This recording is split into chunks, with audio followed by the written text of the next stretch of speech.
गर्मजोशी से मुलाकात की। इस दौरान बाइडेन पीएम मोदी की पीठ को थपथपाते हुए नजर आए। G20 सम्मेलन भारत के लिए बेहद खास है क्योंकि इस बार G20 सम्मेलन की अध्यक्षता भारत को सौंपी जाएगी। G20 सम्मेलन के दौरान पीएम मोदी दुनिया के सभी बड़े नेताओं से मुलाकात करेंगे और करीब 20 कार्यक्रमों में हिस्सा लेंगे। लेकिन ये जो तस्वीर सामने आई, ये बेहद खास तस्वीर है।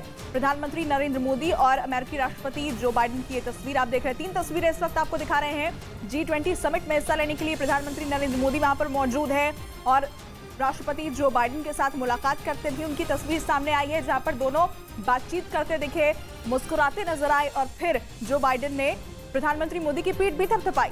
और प्रधानमंत्री नरेंद्र मोदी का किस तरीके से मंच पर स्वागत किया गया जब इस कार्यक्रम की शुरुआत हुई, तो अलग अलग तस्वीरों के जरिए हम आपको दिखा रहे हैं। ये मंच जहां पर महाशक्तियों का महामिलन हो रहा है, तमाम जो देश के राष्ट्राध्यक्ष हैं वो मौजूद हैं।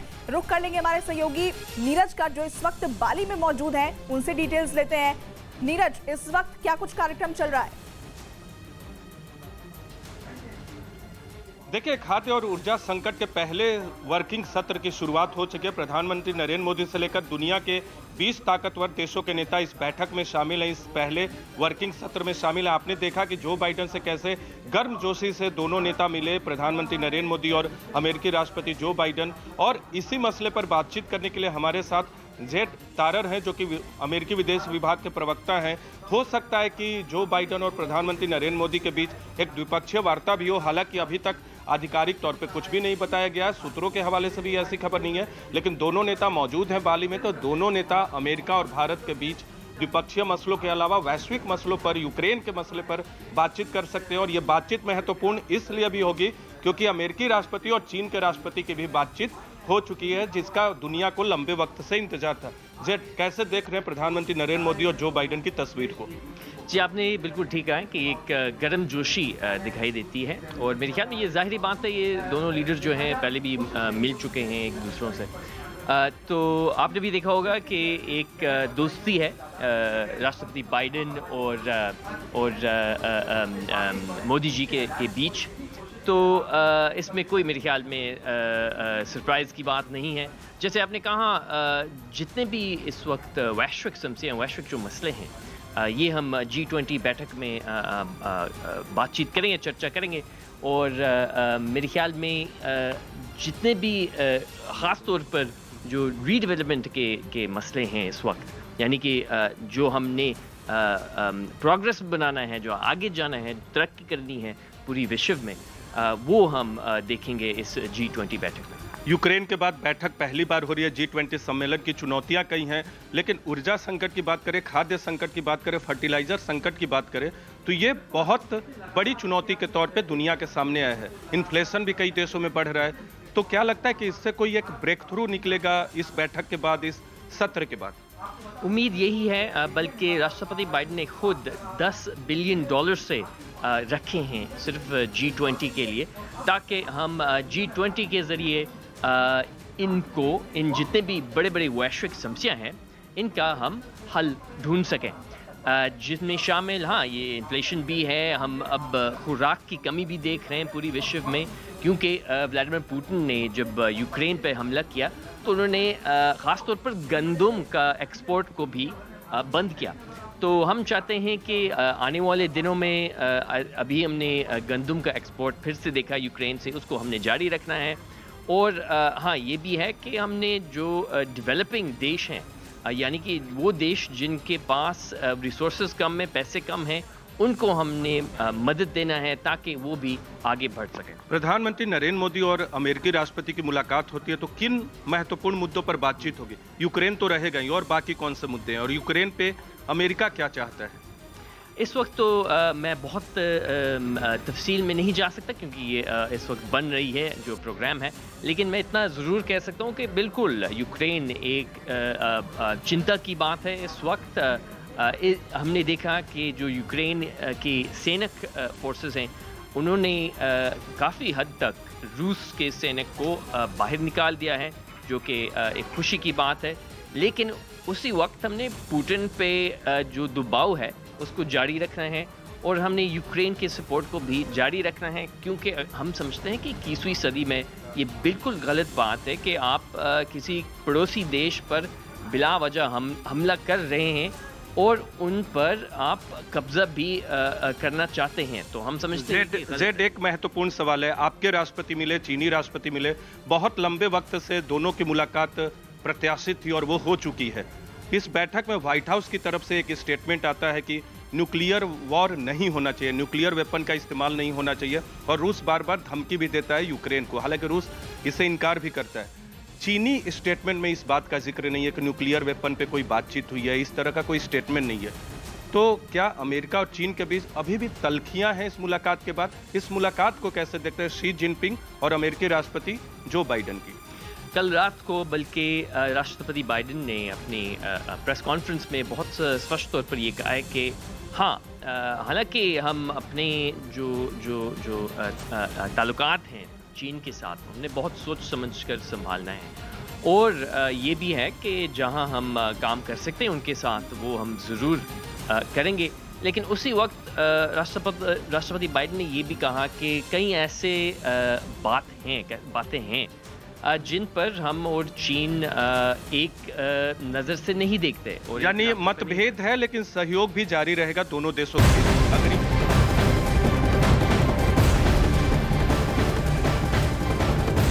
अगर मनी लॉन्ड्रिंग केस में आरोपी अभिनेत्री जैकलीन फर्नांडिस की जमानत पर आज दिल्ली की पटियाला हाउस कोर्ट फैसला सुनाएगी। फिलहाल जैकलीन को अंतरिम बेल मिली हुई है। महाठग सुकेश चंद्रशेखर 200 करोड़ की वसूली मामले में जैकलीन पर मनी लॉन्ड्रिंग का आरोप है। ईडी ने पटियाला हाउस कोर्ट में जैकलीन की जमानत रद्द करने की मांग की थी और इसी सिलसिले में पटियाला हाउस कोर्ट आज अपना फैसला सुनाएगी। फिलहाल जैकलीन फर्नांडिस अंतरिम बेल पर बाहर है। 200 करोड़ की ठगी के मामले में ईडी ने जैकलीन फर्नांडिस को भी आरोपी बनाया है। इस केस में आपको बता दें कि अगस्त 2021 में ईडी ने पहली बार मनी लॉन्ड्रिंग के केस में जैकलीन को नोटिस भेजा था और जैकलीन से गवाह की तरह दिल्ली में 4 घंटे तक पूछताछ की गई थी, जिसके बाद सितंबर 2021 में ईडी ने एक बार फिर जैकलीन को बयान दर्ज करवाने के लिए नोटिस भेजा था। उस समय इस तरह की खबरें थी कि जैकलीन उन लोगों में से एक हो सकती हैं जिनसे सुकेश ने ठगी की थी। लेकिन अक्टूबर 2021 में सुकेश ने यह दावा कर सनसनी फैला दी कि वो और जैकलीन एक दूसरे को डेट कर रहे थे, और इसके बाद नवंबर 2021 में सोशल मीडिया पर जैकलीन और सुकेश की कुछ तस्वीरें भी वायरल हो गई थी। दिसंबर 2021 में ईडी ने जैकलीन को मुंबई एयरपोर्ट पर रोक लिया था और एयरपोर्ट पर ही उनसे पूछताछ की गई थी। अप्रैल 2022 में ईडी ने जैकलीन की 7 करोड़ से ज्यादा की संपत्ति अटैच कर ली थी और अगस्त 2022 में ईडी ने जैकलीन का नाम सुकेश के खिलाफ चल रहे अवैध वसूली के मामले में आरोपी के रूप में शामिल कर लिया। उधर बद्रीनाथ के चमोली में जमकर बर्फबारी हुई। लगातार हो रही बर्फबारी की वजह से कई इलाकों में तापमान माइनस में पहुंच गया, जिसकी वजह से वहां ठंड बढ़ गई। वहां से सामने आई तस्वीरों में चारों तरफ बर्फ ही बर्फ नजर आई, जिसमें मकान की छत और सड़कों पर कई इंच मोटी बर्फ की चादर जम गई। यही नहीं, बद्रीनाथ धाम में हो रही बर्फबारी से धाम का इलाका भी बर्फ से ढका नजर आया। इतनी बर्फबारी के बीच भी श्रद्धालु काफी उमड़ रहे हैं भगवान के दर्शन के लिए। जैसे जैसे कपाट बंद होने के दिन करीब आ रहे हैं, वैसे वैसे बद्रीनाथ धाम में तापमान कम होता जा रहा है, लेकिन फिर भी बद्रीनाथ धाम के दर्शन के लिए श्रद्धालु पहुंच रहे हैं। बद्रीनाथ धाम की यात्रा अपने अंतिम दौर में है। बद्रीनाथ धाम के कपाट 19 नवंबर को बंद होंगे। और इस बीच तुर्की ने यह आरोप लगाया कि एक दिन पहले इस्तांबुल में कुर्द लड़ाकों ने विस्फोट किया था, जिसमें 6 लोगों की जान गई और 53 की हालत गंभीर है। एक दिन पहले तुर्की का जाना माना शहर इस्तांबुल धमाके से दहल उठा था और जैसे ही लोगों ने ब्लास्ट की आवाज सुनी, वो घबरा गए और यहाँ वहाँ भागने लगे। लेकिन 6 लोग नहीं भाग पाए और इस हमले में मारे गए। इसके अलावा 53 लोग घायल हुए। धमाके के बाद की कुछ तस्वीरें भी आई, जिनमें कुछ शव यहाँ वहाँ पड़े दिखे। किसी को अंदाजा नहीं था कि इस्तांबुल के एक बिजी मार्केट में दिन दहाड़े ऐसा हो जाएगा। इसीलिए धमाके के बाद वहाँ अफरा तफरी मच गई और इसी दौरान एम्बुलेंस घायलों को अस्पताल ले जाने पहुँच गई। इस घटना के बाद पूरा इस्तांबुल एक छावनी में बदल गया और चप्पे चप्पे पर पुलिस तैनात कर दी गई, जिसके बाद विस्फोट करने वालों की धरपकड़ शुरू हो गई और धमाके के अगले ही दिन तुर्की की पुलिस ने इस्तांबुल से एक संदिग्ध को गिरफ्तार भी कर लिया, जिसकी तस्वीरें भी सामने आई, जिनमें तुर्की की पुलिस एक शख्स को गिरफ्तार करती नजर आई। जिसके बाद तुर्की की सरकार ने बिना घुमाए फिराए धमाके का आरोप कुर्दिस्तान वर्कर्स पार्टी पर लगा दिया और वहां के एक मंत्री ने दो टूक कहा कि शुरुआती जांच में पता चला है कि इसके पीछे पीकेके का हाथ है। इससे पहले राष्ट्रपति एर्दोआन ने इसे हमला बताकर जता दिया था, थोड़ी ही समय में वो हमला करने वाले का नाम बता देंगे। और वही हुआ। तुर्की की सरकार ने खुलेआम आरोप लगाया कि इस्तांबुल में धमाका पीकेके ने करवाया है। तुर्की कुर्दिस्तान वर्कर्स पार्टी के लड़ाकों को आतंकवादी बताता है और इस्तांबुल में हुए धमाके को वो आतंकी हमला बता रहा है। यही नहीं, घटना के बाद उसने कुर्द लड़ाकों के खिलाफ एक्शन तेज कर दिया। उत्तरी इराक में एयर स्ट्राइक का ये वीडियो इसी का सबूत है। ये वीडियो इस्तांबुल में विस्फोट के अगले ही दिन जारी किया गया। तुर्की की सरकार ने दावा किया कि उसके लड़ाकू विमान ने इस बार उत्तरी इराक में 4 कुर्द लड़ाकों को मारा और वो आगे भी इसी तरह उन्हें चुन चुन कर मारेगा। मतलब तुर्की चुप नहीं बैठेगा, वरना वो धमाके के अगले ही दिन एयर स्ट्राइक का वीडियो क्यों जारी करता। और कुर्द लड़ाकों का मुद्दा तो उसके लिए नाक का सवाल बन चुका है, जिन्हें मारने के लिए वो अपने पड़ोसी देशों से रिश्ते बिगाड़ने पर उतारू है। प्रधानमंत्री क्या दोनों ही सत्रों को संबोधित करेंगे? आपको आज के जो दोनों सत्र हैं और उसको संबोधित करते हुए नजर आएंगे? आपको क्या? तो ये सीधी तस्वीर इस वक्त आपको दिखा रहे हैं G20 शिखर सम्मेलन से। ये तस्वीरें सामने आई है जहां पर जो पहला सत्र चल रहा था शायद वो खत्म हो गया है और उसके बाद तमाम जो देशों के राष्ट्राध्यक्ष हैं एक दूसरे से बातचीत करते हुए दिखाई दे रहे हैं। हालांकि ये उसके पहले की तस्वीर है जहां पर प्रधानमंत्री नरेंद्र मोदी और अमेरिकी राष्ट्रपति जो बाइडेन के बीच मुलाकात हुई और ये तस्वीर बेहद खास इसलिए बन गई क्योंकि दोनों आपस में बातचीत कर रहे हैं, एक मुस्कुराहट भी साझा कर रहे हैं। अमेरिकी राष्ट्रपति जो बाइडेन पीएम मोदी की पीठ थपथपाते हुए नजर आ रहे हैं। और इधर ताइवान पर जारी तनाव के बीच बाइडेन और चीन के राष्ट्रपति शी जिनपिंग ने इंडोनेशिया में मुलाकात की। बाइडेन के राष्ट्रपति बनने के बाद दोनों नेता पहली बार मिले, जिसमें कई अहम मुद्दों पर चर्चा हुई। बाइडेन और शी जिनपिंग की ये बैठक G20 सम्मेलन से अलग हुई। बैठक में अमेरिका के विदेश मंत्री एंटनी ब्लिंकन के चीन दौरे पर भी सहमति बनी, जो अमेरिका की तरफ से चीन से द्विपक्षीय मुद्दों पर बातचीत करेंगे।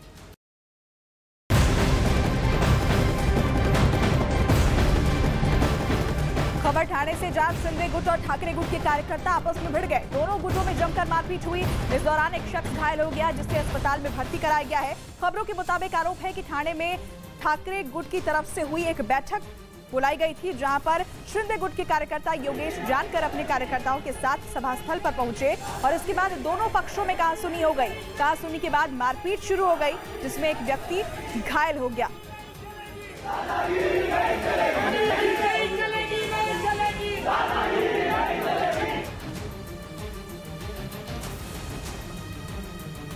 उधर बिहार के कटिहार से चौंका देने वाला एक वीडियो सामने आया। वहां एक गैस एजेंसी में लूटपाट हुई। ये पूरी घटना वहां लगे सीसीटीवी कैमरे में रिकॉर्ड हो गई, जिसमें 2 लोग गैस एजेंसी में लूटपाट करते दिखाई दिए। इस घटना का जो वीडियो सामने आया उसमें 2 लोग चेहरे पर कपड़ा बांधकर गैस एजेंसी में घुसते नजर आए। जैसे ही वो अंदर घुसे उन्होंने वहां रखे सामान को इधर उधर फेंकना शुरू कर दिया। इसके बाद वहां रखे लैपटॉप समेत कई सामान लेकर फरार हो गए। रुपया और जितना भी सामान था सब चोरी करके लेके चला गया। बताया गया कि लुटेरे जरूरी दस्तावेज समेत करीब 2,62,000 रुपए लेकर फरार हो गए। घटना की जानकारी मिलने के बाद पुलिस ने केस दर्ज कर लिया और मामले की जांच में जुट गई है। चैनल जो है आपके भरोसे पर खरा उतरने में नंबर 1 सच की राह पर चलने में, आपके लिए लड़ने में नंबर 1 आपकी आवाज बनने में, जिसके पास है एंकर की टीम नंबर 1, जो है राजनीति के खेल से लेकर खेल की कवरेज में नंबर 1, आज तक को पछाड़ अब है देश का नंबर 1 न्यूज चैनल। तो देखते रहिए न्यूज़ 18 इंडिया। अब अमेरिका को ईरान लगातार उसके आंतरिक मसलों से दूर रहने की नसीहत दे रहा है। मतलब यह है कि ईरान और अमेरिका दोनों को अब पीछे हटने को तैयार नहीं है और ऊपर से अमेरिका की वायुसेना की कार्रवाई आग में घी डालने का काम करने वाली है। साबित अब क्या कुछ हो रहा है इससे। इसीलिए माना जा रहा है कि ईरान और अमेरिका के बीच बढ़ रहा तनाव धीरे धीरे जंग की तरफ बढ़ रहा है, क्योंकि ईरान पर परमाणु बम ले जाने वाले बॉम्बर भेजकर अमेरिका ने दिखा दिया कि वो आर पार के मूड में है। माना जा रहा है कि अमेरिका की वायुसेना की इस कार्रवाई को 2 दिन बीत चुके हैं, लेकिन ईरान के तेवर इसके बाद भी नरम नहीं पड़े। मतलब ये कि यूक्रेन की जंग के साथ जंग का एक और मोर्चा खोलता हुआ साफ दिखने लगा है। अमेरिका और ईरान की ये भिड़ंत दुनिया के लिए नया खतरा बन सकती है। मतलब ये कि एक ही जंग ने दुनिया को बेहाल कर रखा है। अगर यूरोप के बाद एशिया में भी जंग छिड़ गई तो पूरी दुनिया जंग की तपिश महसूस करने लगेगी। और ऊपर से परमाणु युद्ध छिड़ने का खतरा बढ़ जाएगा, क्योंकि जो बॉम्बर अमेरिका की तरफ से चेतावनी देने के लिए भेजा गया वो कोई आम बॉम्बर प्लेन नहीं है, बल्कि ऐसा बॉम्बर है जिसका इस्तेमाल ईरान को सीधा सीधा जंग की धमकी देना है। और ये बताना है कि अगर ईरान की तरफ से मिसाइल छूटी तो जवाब B-52 बॉम्बर के जरिए दिया जाएगा। पिछले करीब 15 दिन से सऊदी अरब और इराक में शांति बनी हुई है, लेकिन इस शांति को तूफान से पहले की खामोशी माना जा रहा है। सऊदी अरब ने अमेरिका को ईरान के इरादे करीब 15 दिन पहले ही बता दिए थे। सऊदी अरब की खुफिया एजेंसी का मानना है कि ईरान जंग की तैयारी कर चुका है। कभी भी इराक और सऊदी अरब पर बड़ा हमला किया जा सकता है। खासतौर पर अमेरिकी फौज के ठिकानों को निशाना बनाया जा सकता है। यही अलर्ट मिलने के बाद से अमेरिका की फौज सतर्क है। सऊदी अरब और इराक में अमेरिकी फौज के कई ठिकाने पहले से मौजूद हैं। अमेरिका को डर है कि ईरान के निशाने पर अमेरिकी फौज के ठिकाने हो सकते हैं, और इसीलिए अमेरिका की फौज हमले की आशंका को हल्के में नहीं ले रही है, बल्कि अमेरिका की फौज लगातार ईरान को ये संदेश देने की कोशिश में लगी हुई है कि हमले का अंजाम अच्छा नहीं होगा।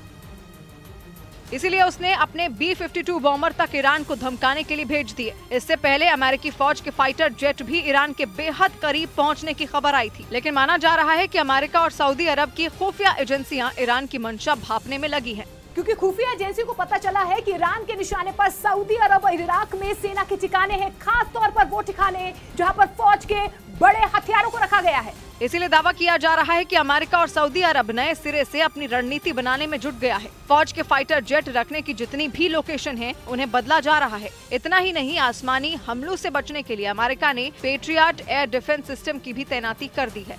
लेकिन माना यह जा रहा है कि यह मसला केवल ईरान और सऊदी अरब के बीच के तनाव तक सीमित नहीं है, बल्कि अमेरिका को यह लग रहा है कि अगर ईरान से जंग छिड़ी तो इसका सीधा असर यूक्रेन पर भी होगा। और रूस के लिए ईरान की जंग एक बड़ा झटका साबित होगी, क्योंकि माना जा रहा है कि अगर जंग छिड़ गई तो ईरान को बड़े पैमाने पर हथियारों की जरूरत होगी। खास तौर पर मिसाइलों और आत्मघाती ड्रोन की जरूरत होगी। यही वो हथियार हैं जो ईरान पिछले कुछ हफ्तों से रूस की सेना को दे रहा है। अगर ईरान पर मुसीबत आई तो माना जा रहा है कि रूस की फौज को हथियार मिलने मुश्किल हो जाएंगे। यूक्रेन की जंग में ईरान पिछले कुछ महीनों से एक बड़ा खिलाड़ी बना हुआ है। ईरान के शाहिद 136 ड्रोन यूक्रेन के शहरों पर आफत बनकर बरस रहे हैं। यहाँ तक कि ईरान की फतेह मिसाइलों के लिए भी रूस के साथ बड़ी डील हो चुकी है। ईरान के ये हथियार यूक्रेन और अमेरिका के लिए बड़ी टेंशन बने हुए हैं, और अमेरिका का मानना ये है कि अगर ईरान को जंग का सामना करना पड़ जाए तो उसे यूक्रेन की जंग से हाथ खींचने पर मजबूर होना पड़ सकता है। और इसीलिए ईरान में बना हुआ ये तनाव रूस के लिए भी टेंशन की वजह बना हुआ है। इसीलिए पुतिन ने पिछले हफ्ते सऊदी अरब और ईरान के बीच सुलह कराने की पेशकश की थी, लेकिन उनकी इस पहल का कोई खास असर नहीं हुआ। पुतिन की परेशानी ये है कि अगर ईरान और सऊदी अरब के बीच जंग छिड़ गई तो उनके लिए दोस्त चुनना मुश्किल हो जाएगा। ईरान और सऊदी अरब दोनों ही रूस के लिए गहरे दोस्त साबित हुए हैं। सऊदी अरब के साथ मिलकर पुतिन ने तेल के खेल में अमेरिका को चित्त कर दिया, तो ईरान से मिले हथियारों के दम पर मैदान जंग में दुश्मनों को हैरान कर दिया। पुतिन के लिए इस जंग में किसी एक को चुनना आसान नहीं होगा। यही वजह है ईरान के ऊपर मंडरा रहे खतरे से पुतिन मुंह मोड़े हुए हैं। वो यहाँ तक कह चुके हैं इस विवाद को सुलझाने के लिए बातचीत से हल निकाला जा सकता है। मतलब ये कि जब ईरान के सिर पर अमेरिका के बॉम्बर मंडरा रहे हैं तब भी पुतिन को बातचीत की गुंजाइश दिख रही है। माना जा रहा है कि इसीलिए बाइडेन जंग का ये मोर्चा खोलने पर तुले हैं, ताकि यूक्रेन की जंग में पुतिन के समीकरण बिगाड़े जा सके। और ब्रेकिंग न्यूज आ रही है यूक्रेन की जंग से जुड़ी हुई। पुतिन खेरसोन पर फिर एक बहुत बड़ा हमला करने वाले हैं। यूक्रेन की फौज ने आशंका जताई है कि पुतिन का ये हमला सैन्य ठिकानों के साथ साथ रिहायशी इलाकों पर भी होगा। यूक्रेन के मुताबिक खेरसोन हाथ से निकलने के बाद पूरी दुनिया में हो रही बेइज्जती से पुतिन बुरी तरह चढ़ गए हैं, और इसीलिए वो आने वाले कुछ दिनों में खेरसोन पर ही भीषण हमला बोलने वाले हैं। और इसी बीच एक और खबर ने यूक्रेन के साथ उसके मददगार देशों को भी डरा दिया है। दावा किया गया है कि पुतिन ने बेहद घातक हाइपरसोनिक मिसाइलें जल्द तैयार करने का आदेश जारी किया है, और उन्होंने एक दो नहीं बल्कि दर्जनों ऐसी मिसाइलें तैयार करने को कहा है जिनसे हमला होने पर एक बड़े इलाके में तबाही मच जाए। और आशंका जताई जा रही है कि इन हाइपरसोनिक मिसाइलों का इस्तेमाल पुतिन की सेना खेरसोन में ही करेगी, क्योंकि खेरसोन का हाथ से जाना पुतिन के सीने में कील की तरह गड़ रहा है। वहां मिली शिकस्त ने पुतिन की सेना के सबसे शक्तिशाली होने के दावों पर भी बड़ी चोट की है। और इसलिए यूक्रेन इस बात से खौफ में है कि पुतिन खेरसोन को मिट्टी में मिला सकते हैं, क्योंकि यूक्रेन के साथ साथ पूरी दुनिया ने देखा था कि क्राइमिया के कर्च ब्रिज पर हमले के बाद क्या हुआ। पुतिन ने उस पुल पर हुए धमाके का ऐसा बदला लिया था कि यूक्रेन के 7 शहर कांप उठे थे। राजधानी कीव पर बरसी मिसाइलों ने भयानक बर्बादी मचाई थी। इसके साथ ही जापोरिजिया और खार्किव जैसे शहरों ने भी पुतिन के गुस्से का स्वाद चखा था। उस वक्त तो बात सिर्फ एक ब्रिज पर हमले की थी, लेकिन अब तो यूक्रेन का एक पूरा प्रांत ही पुतिन के हाथों से फिसल गया। इसी वजह से यूक्रेन को इस बात का डर सता रहा है कि रूस खेरसोन पर फिर एक बड़ा हमला। गौरव गान का एक विशेष दिन है। मैं इसे अपनी सरकार का सौभाग्य मानता हूं कि उसे 15 नवंबर को जनजातीय गौरव दिवस के रूप में घोषित करने का सौभाग्य मिला। साथियों, भगवान बिरसा मुंडा केवल हमारी राजनीतिक आजादी के महानायक थे, इतना ही नहीं है, वो हमारी आध्यात्मिक, सांस्कृतिक ऊर्जा के संवाहक भी थे। आज आजादी के पंच प्राणों की ऊर्जा के साथ देश भगवान बिरसा मुंडा समेत करोड़ों जनजातीय वीरों के सपनों को पूरा करने की दिशा में आगे बढ़ रहा है। जनजातीय गौरव दिवस के जरिए देश की जनजातीय विरासत पर गर्व और आदिवासी समाज के विकास का संकल्प इसी ऊर्जा का हिस्सा है। साथियों, भारत के जनजातीय समाज ने अंग्रेजों को, विदेशी शासकों को, विदेशी ताकतों को दिखा दिया था कि उनका सामर्थ्य क्या है। हमें गर्व है संथाल में तिलका मांझी के नेतृत्व में लड़े गए दामिन संग्राम पर। हमें गर्व है बुधु भगत के नेतृत्व में चले लरका आंदोलन पर। हमें गर्व है सिद्धू कान्हा क्रांति पर। हमें गर्व है ताना भगत आंदोलन पर। हमें गर्व है बेगड़ा भीख आंदोलन पर। हमें गर्व है नायकड़ा आंदोलन पर, संत जोरिया परमेश्वर और रूपसिंह नायक पर। हमें गर्व है लिमड़ी दाहोद में अंग्रेजों को धूल चटा देने वाले आदिवासी वीरों पर। हमें गर्व है।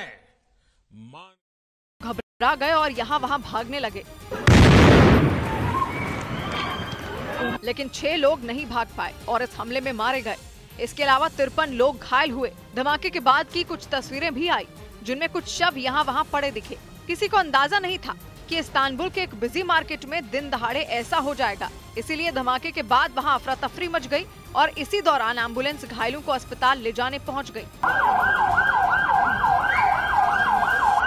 इस घटना के बाद पूरा इस्तांबुल एक छावनी में बदल गया और चप्पे चप्पे पर पुलिस तैनात कर दी गई, जिसके बाद विस्फोट करने वालों की धरपकड़ शुरू हो गई और धमाके के अगले ही दिन तुर्की की पुलिस ने इस्तांबुल से एक संदिग्ध को गिरफ्तार भी कर लिया, जिसकी तस्वीरें भी सामने आई, जिनमें तुर्की की पुलिस एक शख्स को गिरफ्तार करती नजर आई। जिसके बाद तुर्की की सरकार ने बिना घुमाए फिराए धमाके का आरोप कुर्दिस्तान वर्कर्स पार्टी पर लगा दिया और वहां के एक मंत्री ने दो टूक कहा कि शुरुआती जांच में पता चला है कि इसके पीछे पीकेके का हाथ है। इससे पहले राष्ट्रपति एर्दोआन ने इसे हमला बताकर जता दिया था थोड़ी ही समय में वो हमला करने वाले का नाम बता देंगे। और वही हुआ। तुर्की की सरकार ने खुलेआम आरोप लगाया कि इस्तांबुल में धमाका पीकेके ने करवाया है। तुर्की कुर्दिस्तान वर्कर्स पार्टी के लड़ाकों को आतंकवादी बताता है और इस्तांबुल में हुए धमाके को वो आतंकी हमला बता रहा है। यही नहीं, घटना के बाद उसने कुर्द लड़ाकों के खिलाफ एक्शन तेज कर दिया। उत्तरी इराक में एयर स्ट्राइक का ये वीडियो इसी का सबूत है। ये वीडियो इस्तांबुल में विस्फोट के अगले ही दिन जारी किया गया। तुर्की की सरकार ने दावा किया कि उसके लड़ाकू विमान ने इस बार उत्तरी इराक में 4 कुर्द लड़ाकों को मारा और वो आगे भी इसी तरह उन्हें चुन चुन कर मारेगा। मतलब तुर्की चुप नहीं बैठेगा, वरना वो धमाके के अगले ही दिन एयर स्ट्राइक का वीडियो क्यों जारी करता। और कुर्द लड़ाकों का मुद्दा तो उसके लिए नाक का सवाल बन चुका है, जिन्हें मारने के लिए वो अपने पड़ोसी देशों से रिश्ते बिगाड़ने पर उतारू है, क्योंकि वो लगातार उत्तरी इराक और सीरिया में हमले कर रहा है और कुर्द लड़ाकों को मौत के घाट उतार रहा है। माना जा रहा है कि इस्तांबुल में विस्फोट के बाद वो और आक्रामक हो जाएगा और चुप नहीं बैठेगा। उत्तरी इराक में सुबह हुई एयर स्ट्राइक का ये वीडियो इसी का सबूत है, क्योंकि तुर्की कह रहा है कि इस्तांबुल में हुआ हमला पीकेके ने करवाया और माना जा रहा है कि इसका बदला तुर्की ने उत्तरी इराक में 4 कुर्द लड़ाकों को मार कर लिया। खबर है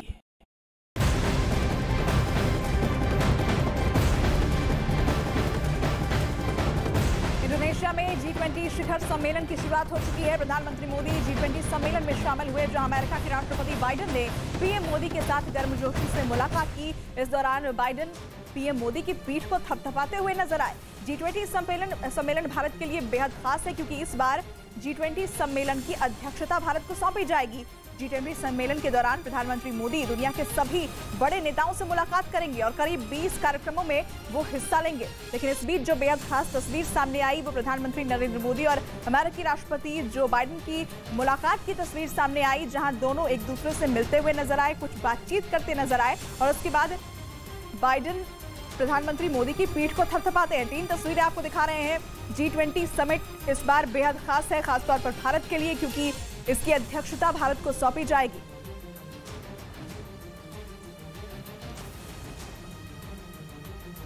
प्रधानमंत्री मोदी कल रात इंडोनेशिया के शहर बाली पहुंचे। प्रधानमंत्री मोदी होटल पहुंचने पर सीधे भारतीय समुदाय के लोगों के बीच पहुंचे। होटल में पहुंचने पर भारतीय समुदाय के लोगों ने उनका जोरदार स्वागत किया और इस बीच वहां मौजूद लोगों ने मोदी मोदी और भारत माता की जय के नारे भी लगाए। प्रधानमंत्री नरेंद्र मोदी को देख सकते पहुंच गए हैं यहाँ एक खास दौरे पर। भारतीय समुदाय के लोगों से मिलते हुए, भारतीय समुदाय के लोगों का अभिवादन स्वीकार करते हुए, भारतीय समुदाय के लोगों का अभिवादन स्वीकार करते हुए और प्रधानमंत्री नरेंद्र मोदी हाथ जोड़कर लोगों का अभिवादन स्वीकार कर रहे हैं। एक एक भारतीय समुदाय के लोगों से मिल रहे हैं। मोदी है तो मुमकिन है के नारे लग रहे हैं भारतीय झंडे के साथ। इसके अलावा प्रधानमंत्री नरेंद्र मोदी के पक्ष में, प्रधानमंत्री नरेंद्र मोदी के स्वागत में बैनर होर्डिंग के साथ भी लोग पहुंचे हुए हैं। ज्यादातर महिलाओं को भी आप यहां देखेंगे जो यहां पहुंची हुई है प्रधानमंत्री नरेंद्र मोदी के स्वागत के लिए, अभिवादन के लिए। 3 दिवसीय दौरा है प्रधानमंत्री नरेंद्र मोदी का और 45 घंटे तक, करीब 45 घंटे तक प्रधानमंत्री नरेंद्र मोदी इंडोनेशिया के बाली में रहेंगे। एक बड़ा मौका होगा, दूसरी बार इंडोनेशिया के दौरे पर आए हैं। बाली पहली बार प्रधानमंत्री नरेंद्र मोदी पहुंचे और भारतीय समुदाय के जो लोग आए हैं उनसे हालचाल भी पूछ रहे हैं। बहुत लोगों को शायद पहले से जानते भी होंगे, कुछ लोग अपना परिचय भी प्रधानमंत्री नरेंद्र मोदी को दे रहे हैं। एक खास दौरे पर प्रधानमंत्री नरेंद्र मोदी, यूक्रेन युद्ध के बाद पहली बार G20 का सम्मेलन हो रहा है और इस सम्मेलन के बहाने भारतीय समुदाय के लोगों से मिलेंगे। 800 से अधिक भारतीयों से मिलने का भी कार्यक्रम है प्रधानमंत्री नरेंद्र मोदी का। मोदी है तो मुमकिन है, मोदी है तो मुमकिन है, वंदे मातरम के नारे लग रहे हैं प्रधानमंत्री नरेंद्र मोदी के स्वागत में, अभिवादन में। और ये मौका खास है उन भारतीयों के लिए जो कि बाली में मौजूद है, इंडोनेशिया में मौजूद है। और यहाँ प्रधानमंत्री नरेंद्र मोदी को न्यूज 18 इंडिया के कैमरे में आप देख सकते हैं कैसे लोगों का अभिवादन स्वीकार कर रहे हैं, वक्त दे रहे हैं। वहीं प्रधानमंत्री नरेंद्र मोदी को देखकर इंडोनेशिया में रह रहे भारतीय समुदाय के लोग बेहद खुश हो गए। उनका क्या कुछ कहना है ये भी सुनवाते हैं आपको। आपने मुलाकात किया, क्या पूछा, क्या कहा उन्होंने? बहुत अच्छा लगा हमें मिलने का मौका मिला, बहुत अच्छा लगा हमें। हाँ, आप लोग अभी मिले? छोटे बच्चे क्या नाम है आपका? आप मिले? Very happy, thank you so much. Sir पे हाथ रखा सर, अभी तक वो फीलिंग, वो मैं वाइब्रेशन हो रही है मेरी बॉडी में सर, वो मैं बयान नहीं कर सकती। उन्होंने ब्लेसिंग दिया मेरे को, thank you God. This is the happiest moment in my life, this is the happiest moment in my life. Modi ji क्यों पसंद है? सॉरी, मोदी जी क्यों पसंद है? Happiest moment of your life, why do you like प्रधानमंत्री Modi? Because he is the kindest person in the world to me. मिली? हाँ जी, बिल्कुल आमने सामने हम मिले हैं और it's an honour for us, it's like a dream come true. ऐसा लग रहा है जैसे सपना पूरा हो गया और अभी भी यकीन नहीं हो रहा है कि पूरा हो गया। विश्व गुरु एक पावन धरती पर, विश्व गुरु एक पावन धरती, बाली पावन धरती पर आए हैं। हम सब ये धरती और हम सब एकदम गदगद है, बहुत खुश है। आप लोगों ने तस्वीरें ली? तस्वीरें ली? फोटो अलाउ नहीं थे, इतना समय नहीं मिला। तस्वीर नहीं ले पाई, बस यही था। संतुष्ट हो गया। हमने तो आपसे तो बात भी किया, आपसे तो बात भी किया। आप कुछ हाल नहीं, आपसे नहीं कोई था। आपसे क्या कहा उन्होंने? नहीं, उन्होंने मुझे बोला ओम शास्त्री अस्तु, जो बाली का वेलकमिंग का बड़ा एक वर्ड है, उन्होंने बोला ओम शास्त्री अस्तु। तो हमने उनको बोला आपको जो बाली जैसी देवता स्थान पे आप जैसे देवता का स्वागत है, तो हम ये बोलेंगे मोदी जी जिंदाबाद, मोदी जी जिंदाबाद। तो आज से इंडोनेशिया में G20 शिखर सम्मेलन शुरू हो गया है। सम्मेलन 2 दिन तक बाली में चलेगा। शिखर सम्मेलन में वैश्विक चुनौतियों पर चर्चा की जाएगी।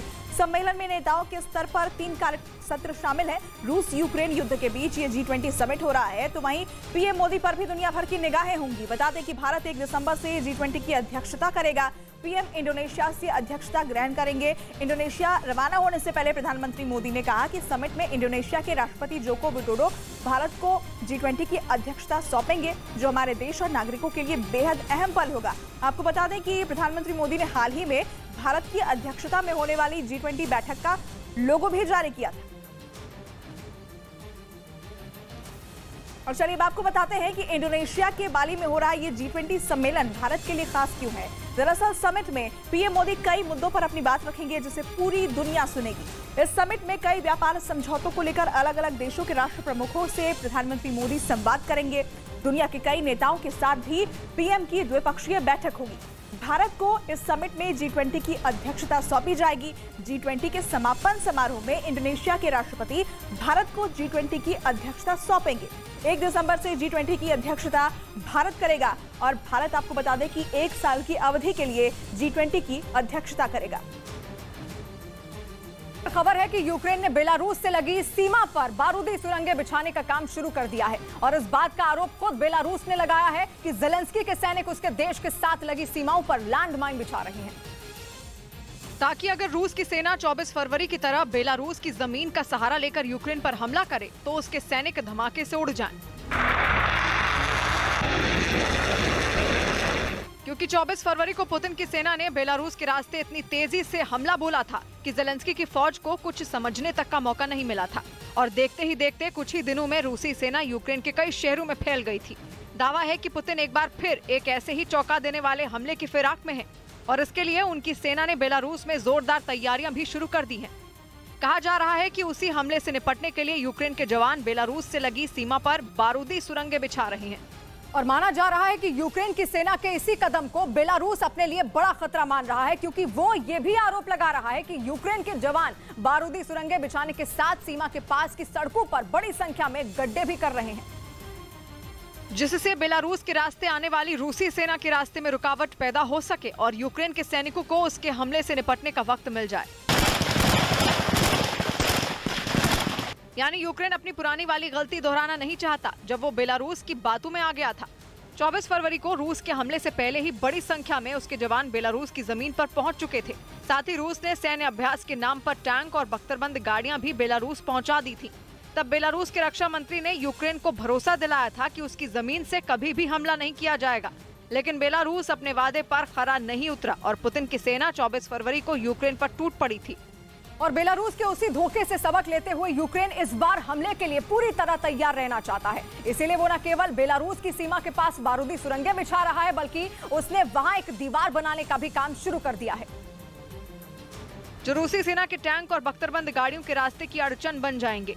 इसके साथ ही वो यूक्रेन को बेलारूस से जोड़ने वाली सड़कों पर भी रुकावट पैदा करने के इंतजाम कर रहा है।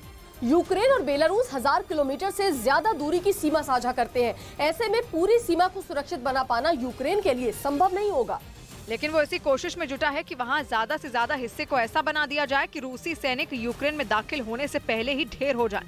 हालांकि बेलारूस यूक्रेन की इस कदम पर बुरी तरह भड़क गया है। वो इसे यूक्रेन की उकसाने वाली तैयारी बता रहा है।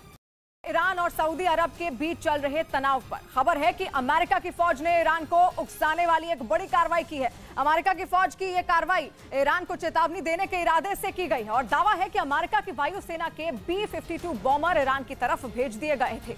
B-52 बॉम्बर अमेरिका के ऐसे विमान हैं जिन पर परमाणु बम भी तैनात रहता है और इसीलिए अमेरिका की वायुसेना की इस कार्रवाई को उकसाने वाली कार्रवाई माना जा रहा है। यह एक ऐसा कदम है जो सऊदी अरब और इराक के साथ चल रही ईरान की तनातनी को जंग में बदलने वाला साबित हो सकता है।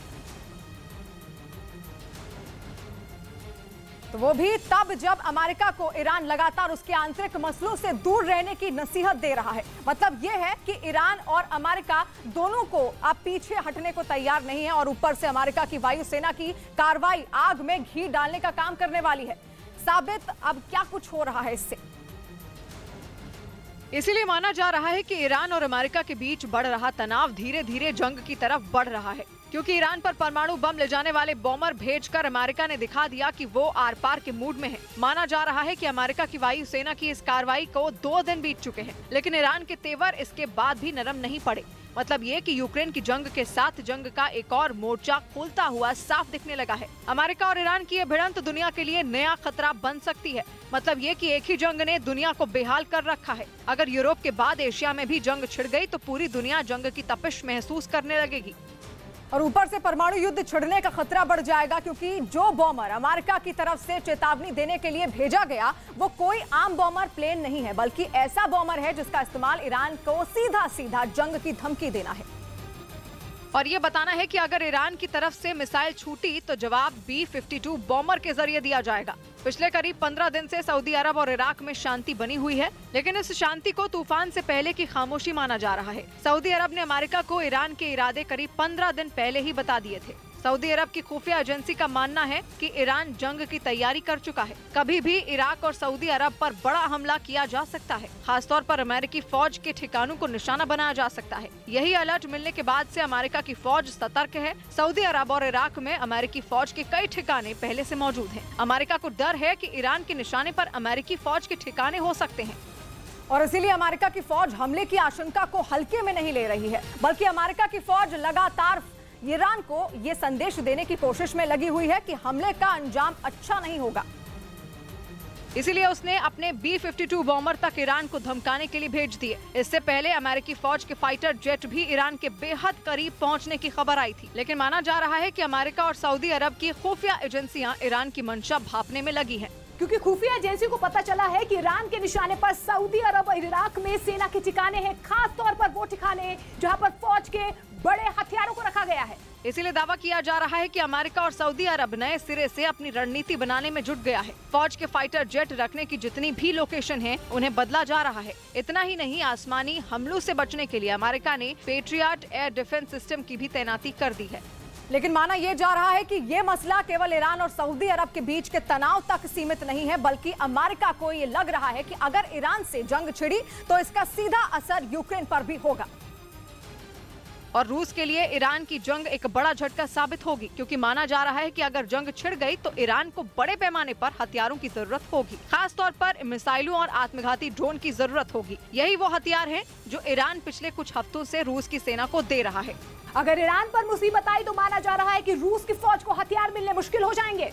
यूक्रेन की जंग में ईरान पिछले कुछ महीनों से एक बड़ा खिलाड़ी बना हुआ है। ईरान के शाहिद 136 ड्रोन यूक्रेन के शहरों पर आफत बनकर बरस रहे हैं। यहाँ तक कि ईरान की फतेह मिसाइलों के लिए भी रूस के साथ बड़ी डील हो चुकी है। ईरान के ये हथियार यूक्रेन और अमेरिका के लिए बड़ी टेंशन बने हुए हैं और अमेरिका का मानना ये है कि अगर ईरान को जंग का सामना करना पड़ जाए तो उसे यूक्रेन की जंग से हाथ खींचने पर मजबूर होना पड़ सकता है। और इसीलिए ईरान में बना हुआ ये तनाव रूस के लिए भी टेंशन की वजह बना हुआ है। इसीलिए पुतिन ने पिछले हफ्ते सऊदी अरब और ईरान के बीच सुलह कराने की पेशकश की थी, लेकिन उनकी इस पहल का कोई खास असर नहीं हुआ। पुतिन की परेशानी ये है कि अगर ईरान और सऊदी अरब के बीच जंग छिड़ गई तो उनके लिए दोस्त चुनना मुश्किल हो जाएगा। ईरान और सऊदी अरब दोनों ही रूस के लिए गहरे दोस्त साबित हुए हैं। सऊदी अरब के साथ मिलकर पुतिन ने तेल के खेल में अमेरिका को चित्त कर दिया तो ईरान से मिले हथियारों के दम पर मैदान जंग में दुश्मनों को हैरान कर दिया। पुतिन के लिए इस जंग में किसी एक को चुनना आसान नहीं होगा। यही वजह है ईरान के ऊपर मंडरा रहे खतरे से पुतिन मुंह मोड़े हुए हैं। वो यहाँ तक कह चुके हैं इस विवाद को सुलझाने के लिए बातचीत से हल निकाला जा सकता है। मतलब ये कि जब ईरान के सिर पर अमेरिका के बॉम्बर मंडरा रहे हैं, तब भी पुतिन को बातचीत की गुंजाइश दिख रही है। माना जा रहा है कि इसीलिए बाइडेन जंग का ये मोर्चा खोलने पर तुले हैं, ताकि यूक्रेन की जंग में पुतिन के समीकरण बिगाड़े जा सके। खेरसोन में हुए धमाके में एक ही परिवार के 4 लोग घायल हो गए और खबर ये आ रही है कि रूस की फौज खेरसोन छोड़कर तो चली गई, लेकिन वहां उसकी ओर से बिछाई गई लैंडमाइन का खतरा बना हुआ है, जिसकी वजह से ज़ेलेंस्की ने भी लोगों से घर में ही रहने की अपील की। रूस की फौज के जाने के बाद लैंडमाइंस के खतरे को देखते हुए अधिकारियों ने लोगों से उन रास्तों से बचने की अपील की जिन रास्तों की जांच ना की गई हो। यही वजह है कि ज़ेलेंस्की ने खेरसोन के हालात को बेहद खतरनाक बताया।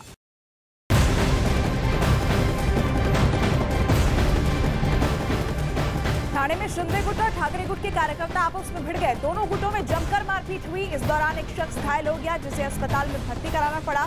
खबरों के मुताबिक आरोप है कि ठाणे में ठाकरे गुट की तरफ से एक बैठक बुलाई गई थी। वहीं पर शिंदे गुट के कार्यकर्ता योगेश जानकर अपने कार्यकर्ताओं के साथ सभा स्थल पर पहुंचे और इसके बाद दोनों पक्षों के बीच कहासुनी हो गई। कहासुनी के बाद मारपीट शुरू हो गई और इस मारपीट में एक शख्स घायल हो गया।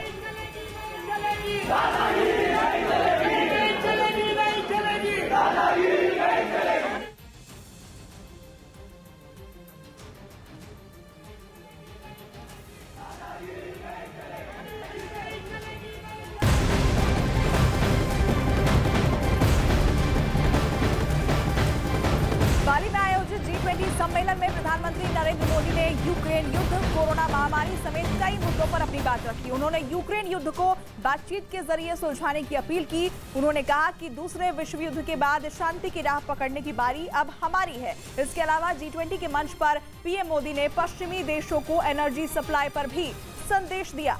युद्ध विराम का रास्ता खोजना होगा।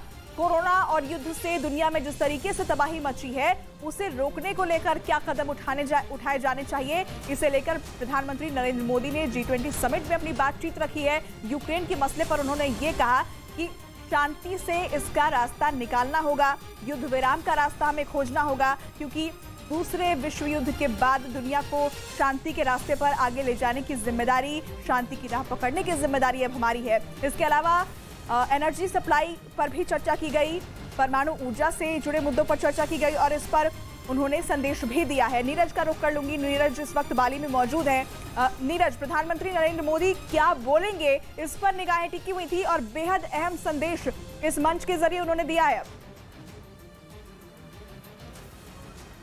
देखिए, बिल्कुल महत्वपूर्ण अंतर्राष्ट्रीय मंच है और जब आप फूड और एनर्जी सुरक्षा की बात करते हैं, तब G20 का मंच अपने आप में बहुत महत्वपूर्ण होता है। दुनिया को एक सीख दी है कि दूसरे विश्व युद्ध के बाद ये मौका है तमाम विश्व के ताकतवर देशों के नेताओं के लिए कि वो शांति की राह पकड़े। और अगले साल होने वाले G20 सम्मेलन, जो कि भारत में होना है, गांधी और बुद्ध की धरती से शांति का संदेश देने की सीख पूरे दुनिया के नेताओं को दी है। और इसके अलावा बार बार पश्चिमी देशों की तरफ से ऊर्जा सुरक्षा पर, ऊर्जा की सप्लाई पर जो प्रतिबंध लगाए जा रहे हैं, उस पर भी प्रधानमंत्री की तरफ से नसीहत दी है। क्योंकि इस बैठक में पश्चिमी देशों के कई बड़े नेता है, चाहे अमेरिका के राष्ट्रपति की बात करें या फ्रांस और दूसरे देशों के नेताओं की बात करें, तो तमाम देशों के नेताओं को एक संदेश भी है कि अगर आप ऊर्जा सुरक्षा पे या ऊर्जा की सप्लाई पे प्रतिबंध लगाते हैं तो ये दुनिया को संकट होगा। इसके अलावा यूएन सिक्योरिटी जैसे मसले, यूएन में सुधार जैसे मसलों पर प्रधानमंत्री नरेंद्र मोदी की तरफ से एक बार फिर दोहराया गया कि यह संस्थाएं तमाम उन मुद्दों पर, चाहे जलवायु परिवर्तन की बात करें,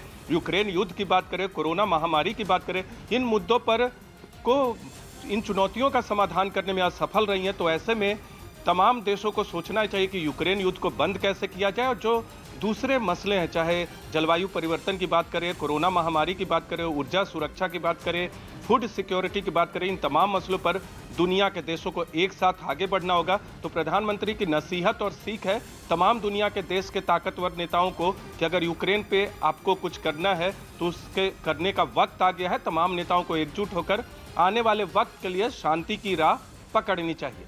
बिल्कुल नीरज, आप अपनी नजर बनाए रखिएगा। फिलहाल ये बेहद महत्वपूर्ण बातें प्रधानमंत्री नरेंद्र मोदी की तरफ से कही।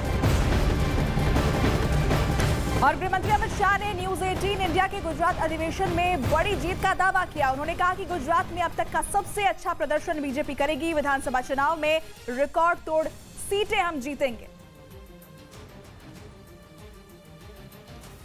अमित जी, सबसे पहला सवाल, हम लोग गुजरात में हैं, चुनावी माहौल गर्म है, गुजरात आपकी जन्मभूमि भी रही है, आपकी कर्मभूमि भी रही है। पहला सवाल बहुत सीधा और सरल है, कितनी सीट देते हैं गुजरात में आप भारतीय जनता पार्टी को? देखिए, सीटों के आकलन करने के लिए तो बहुत जल्दबाजी होगी, मगर मैं इतना निश्चित कह सकता हूं, दीपावली के समय से लगभग मेरा गुजरात में आज 16वां दिन है। इतना निश्चित कह सकता हूं कि भारतीय जनता पार्टी यहां पर अपने सभी चुनावी रिकॉर्ड तोड़कर सर्वाधिक सीट और सर्वाधिक मत प्राप्त कर विजयी बनेगी और प्रचंड बहुमत के साथ यहां पर हम सरकार बनेंगे।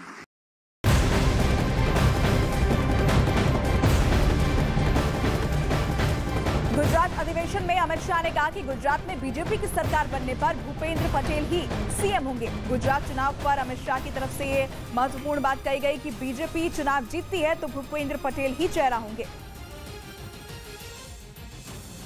पिछले 10 सालों में आप लोगों ने कुछ मुख्यमंत्री बदले प्रदेश में। पिछली बार तो आपने पूरी की पूरी कैबिनेट ही बदल डाली। इस बार भी जो कैबिनेट में कुछ मंत्री हैं उनके भी कुछ के टिकट कटे हैं। तो क्या मोदी जी के यहाँ से जाने के बाद, आपके यहाँ से जाने के बाद गुजरात में एक स्थिरता आ पाई है? गुजरात अपना नेता ढूंढ पाया? देखिए, ये एनालिसिस ठीक नहीं है। मैं आपको बताता हूँ, मोदी जी के जाने के बाद आनंदीबेन पटेल मुख्यमंत्री बनी। आनंदीबेन का जाने का कोई और कारण न था। हमारी पार्टी का नियम था कि 75 साल तक काम करते हैं। उनके 75 साल समाप्त होने में 2 महीने थे, आनंदीबेन को बदला गया। उसके बाद में विजय भाई आए। विजय भाई पूरे 5 साल अपने पूरे किए और भूपेंद्र भाई कर रहे हैं। भूपेंद्र भाई के नेतृत्व में ही हम चुनाव लड़ रहे हैं। इसके बाद भूपेंद्र भाई को ही मुख्यमंत्री बनना है। अस्थिरता का सवाल कहाँ है? कोई